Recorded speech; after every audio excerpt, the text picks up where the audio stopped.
Hello बच्चों, अमित गुरुवार से इस चैनल में आपका स्वागत है। आज मैं आपके लिए एक नया टॉपिक लेकर आया हूँ। यह टॉपिक जो है कंपटीशन के तैयारियों के लिए बहुत ही महत्वपूर्ण है। आज मैं आपको कुछ ऐसे सवाल बनाने वाला हूँ जो अन्य कंपटीशनों में भी पूछे जाते हैं, चाहे वो जीडी का कंपटीशन हो, यूपीपी का कंपटीशन हो, और ऐसे सवाल जिसको आप देख कर ही क्या कर लोगे, तुरंत हल कर सकते हो। तो इस तरह के सवाल जब भी आएंगे, आप कुछ ही समय में इस सवाल को क्या कर सकते हैं, हल कर सकते हैं। हल करने से पहले आप कुछ सवालों का कुछ ट्रिक जानिए और इसको ध्यान से देखिएगा। वीडियो को शुरू से अंत तक देखिएगा ताकि आपको हर बात समझ में आ जाए आप लोगों को। तो आइए, सवाल है आपका, एक फॉर्म में गाय और मुर्गियां हैं। एक फॉर्म में गाय और क्या है, मुर्गियां हैं। गाय और मुर्गियां, यदि सिर गिने जाएं तो सिरों की संख्या कितनी है, 180 है। यदि टांगे गिने जाएं, मतलब पैर, ठीक है, तो कितने हैं, 420 है। तो कहा है कि फॉर्म में गायों की कुल संख्या कितनी है। इस तरह के सवाल आपके कंपटीशन में पूछे जाते हैं, तो ध्यान दीजिएगा सभी लोग। गायों की संख्या और मुर्गियों की संख्या अलग अलग क्वेश्चन निकल कर आते हैं। यहाँ तो पहले पूछ दिया है गायों की संख्या और इसके बाद पूछ सकता है इसमें मुर्गियों की संख्या। तो सबसे पहले हम इस क्वेश्चन में, इस प्रश्न में जानेंगे कि गाय और मुर्गियां, मतलब गाय और मुर्गे, इन दोनों का सिर कितने होते हैं। प्रत्येक जानवर का सिर क्या होता है, एक होता है। राक्षस तो है नहीं कि 10 सिर होगा, एक ही सिर होगा। तो इनका सिर क्या होगा, एक होगा। तो कहा है कि यदि सिर गिने जाएं तो 180 सिर है। इसका मतलब कह दें कि उस फार्म में कुल सिरों की संख्या 180 है। मतलब कह सकते हैं कि जो 180 है यह क्या है, कुल जानवरों की संख्या कहलाएगी। 180 कुल जानवरों की संख्या, क्योंकि 180 जो सिर हैं वह गाय के भी हैं और मुर्गी के भी। यहाँ बात आएगा 420। 420 क्या है, पैर है, टांग है। अब 420 टांग है तो यहाँ ध्यान देना है कि गाय के कितनी टांगे होती हैं, 4 टांगे होती हैं, और मुर्गी की कितनी टांगे होती हैं, 2 टांगे होती हैं। ये समझ में आया? ध्यान से देखिएगा। मतलब एक बार यदि आप समझ गए ऐसे सवालों को तो आप चुटकी में भी इसको क्या कर सकते हैं, हल कर सकते हैं। ध्यान दीजिएगा। कुल जानवर हो गए कितने, 180। गायों के पैरों की संख्या 4 होती है, जानते हैं। मुर्गी की 2 होती है। अब कहा है कि फार्म में गायों की कुल संख्या कितनी है। बहुत ही आसान तरीके से ध्यान दे दीजिएगा।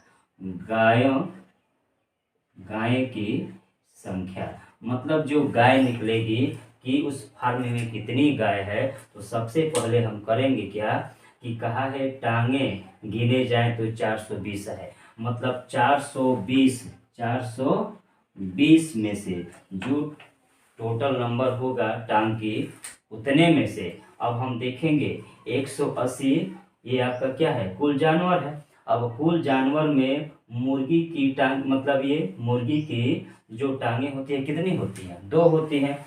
तो गाय का निकालना है तो मुर्गी वाला क्या कर देंगे, घटा देंगे। तो 180 में हम 2 का गुणा कर देंगे, 18 दूना 36, 18 दूना 36। और इन दोनों का अंतर कितना है, 4 और 2, 4 टांगे गाय का, 2 टांगे किसका, मुर्गी का। तो इन दोनों का अंतर कितना है, 2 है। हम 2 से क्या कर देंगे, भाग दे देंगे।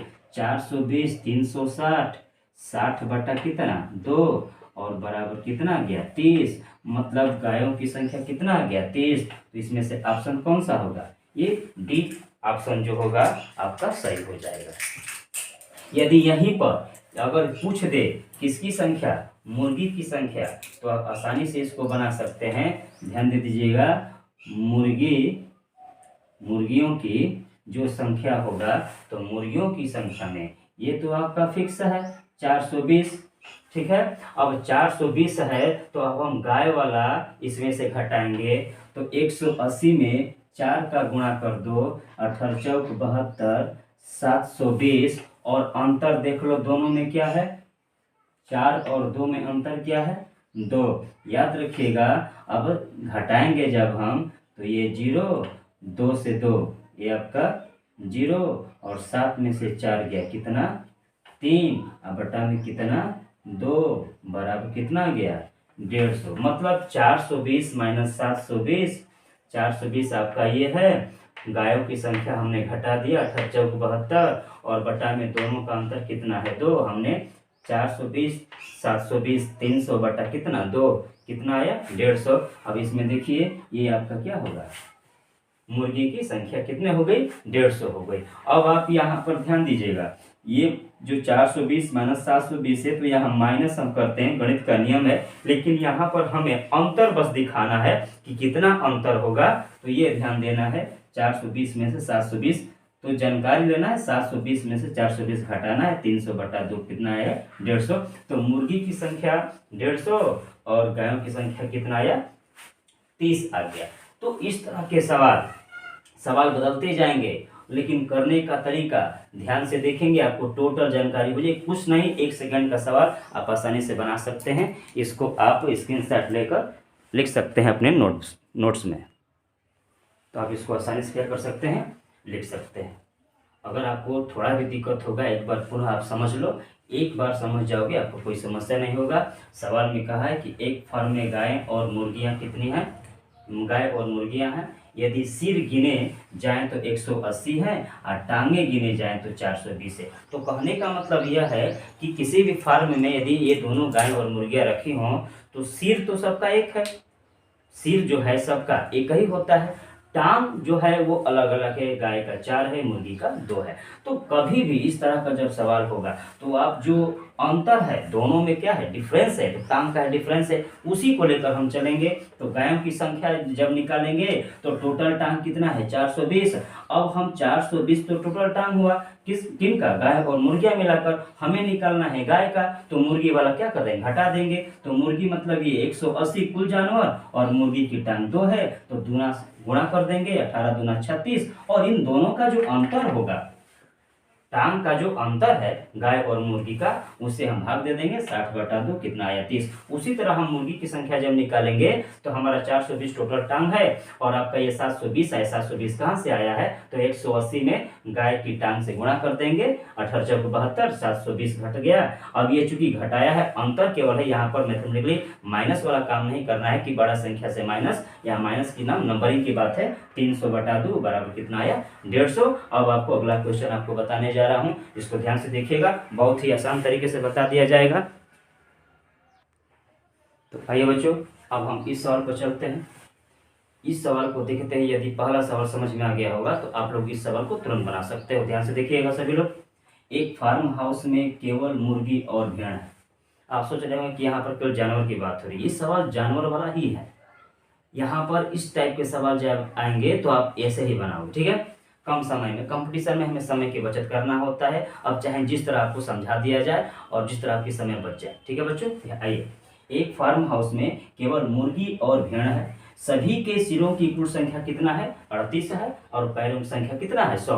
भेड़ों की संख्या कितनी है, आप कुछ ही सेकंड में इसको बना सकते हो। सबसे पहले हम यहाँ पर देखेंगे कि मुर्गी और भेड़ एक फार्म में है और जिनके सिरों की संख्या कितना है 38 है। मतलब कह सकते हैं क्या कि जो आपका 38 है यह सिरों की संख्या है, मतलब कुल जानवर आपका कितने हैं 38। ध्यान से एकदम, कुल जानवर कितने हैं आपके 38 है।